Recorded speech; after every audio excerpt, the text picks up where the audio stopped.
Hey y'all, and welcome back to my channel of my 100-day challenge. I'm super excited about this. Thank y'all for joining me. So today we're going to be getting right into it. We're going to be talking about the top 5 reasons that small businesses fail and how to avoid them.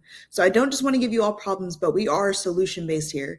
So, okay, let's start going through a few of them just so that way we know kind of what we're going to be covering today. So there's going to be lack of clear systems and processes, poor cash, poor cash flow management, weak marketing and sales strategies, hiring too fast without the right structure, and then last but certainly not least, ignoring customer experience and feedback. So let's hop into the first one. Lack of clear systems and processes. This is one of the top reasons, and I would arguably say maybe even the top reason, because oftentimes I've seen where businesses they scale too fast, and they scale fast, which is great because the cash is coming in, cash flow, cash flow, cash flow, which is what we're all concerned about, especially in the very beginning of our businesses. But you want to look and go back to your systems.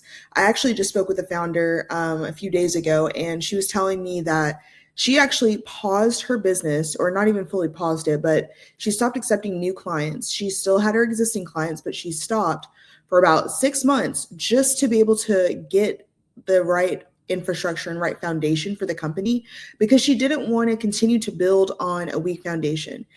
It's similar to a house. So if you build on a weak foundation, a house eventually one day is going to come crashing down. It might not be in the next week, it might not be in the next month, might not even be in the next 2 years, but eventually it is going to come crashing down. And so that is what we want to avoid, because by implementing those systems and processes, it doesn't have to be a whole lot of red tape. And I know whenever people hear that, they're like, whoa, I don't want systems and processes. I don't want to have to follow anything. But that is actually what helps us to be able to scale.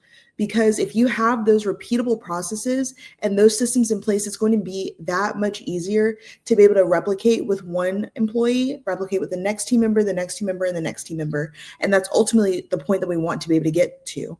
So we want to make sure that we have clear systems and processes in place.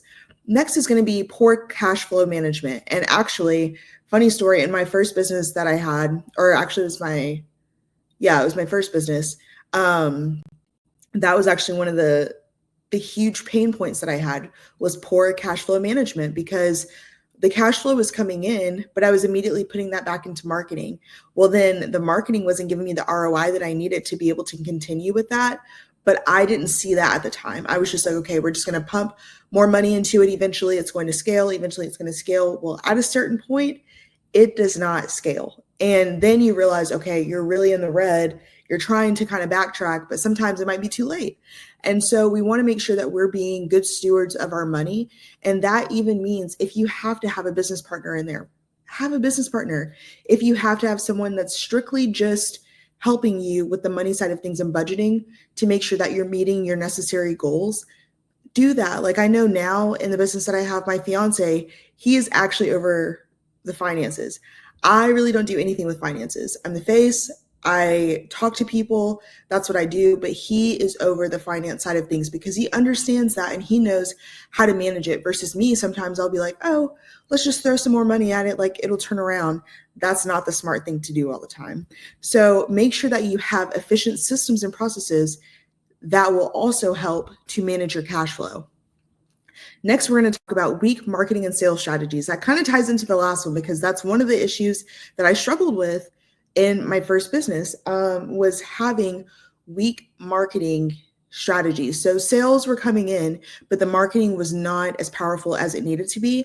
And so you want to make sure that you are either doing this internally, or if you are contracting someone, have someone that's trustworthy, have someone that has a portfolio that you can look at, because I cannot tell you how many times I've been burned from marketing companies for my own business as well as companies I've worked for. And they'll talk a big game, and it's not all marketing agencies. Do not get me wrong. I love marketing agencies. You just have to find the right one that doesn't overpromise and underdeliver.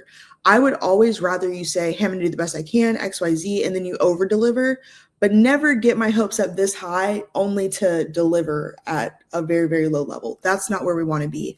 So make sure that you're intentional with building out the marketing and sales strategies to be able to support and sustain your business. And then hiring too fast and without the right structure.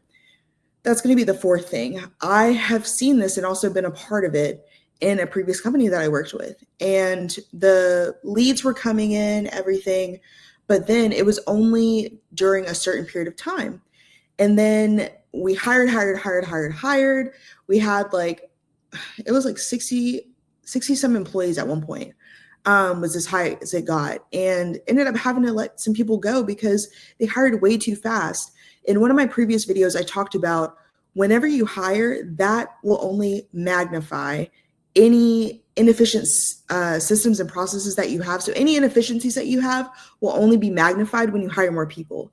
I feel like oftentimes people think that when you hire, that it will help to solve the problem. But if you don't have the right infrastructure and foundation, hiring too many people is not going to help you at all. It's actually going to make it that much more confusing, not only for you and more frustrating for you as well as your team, because they're going to feel like they're going in 20 different directions, and that's not going to be helpful for you or for them. And then the fifth one, lastly, and probably one of the most important things, is I know a lot of it was focused internally with the team on things that you want to make sure that you're avoiding. But this last one is going to be actually externally. So sometimes we send feedback, or not feedback, we send surveys and request feedback from our customers. But what do we do with that? So the last one is going to be ignoring customer experience and feedback. When you ask the customer for their experience or for their feedback, do something with it. Don't just ask them and then, okay, they send it and then you don't do anything with it. That's absolutely pointless. That's inefficient. There's no reason for you to even be asking for that information because you're not going to do anything with it. You want to make sure that when you have this, kind of going back to the first one, having efficient systems and processes, you want to have a process for when you receive the survey or when you receive the customer feedback. What do you do with that? What does your team do with that? What does that process look like? Does it automatically get forwarded to you as the founder? Does it automatically go through and maybe there's an automation that adds it all to a spreadsheet so that way you have it all segmented, have it all in one area? Is that information presented to you in a team meeting? And then based on the information that's given, how are you all going about implementing that? Are you all meeting on a weekly or on a monthly basis about these things and figuring out the best way to move forward? Are you all contacting them to get more information to figure out how you can make your system or your product and your customer experience even better? The reason I'm breaking it down this way is because I want you to understand any information that you give or that is given to you is gold. And so you want to be able to take that information and figure out what you can do to be able to help your business. And that's one of the reasons that people or that businesses fail, because they don't listen to the feedback. They don't listen to the customer's experience. There's a company that I've worked with and they received such negative feedback, but they kept doing the same thing, and dug a larger hole because while they asked for the feedback, they didn't want to do anything with it. They just said, oh, well, they're just whining about blah, blah, blah, or like they're of course going to whine. Okay, well then what's the point of asking them for the feedback? There's no purpose in asking for feedback if you're not going to do anything with it. And so I think, or not even I think, I've seen in businesses that the customers will tell you what they want. It's up to you to now deliver on that and to create products. If you have those customers that are giving you feedback, they obviously value your business. They want to continue to make you better. They want to continue to support you.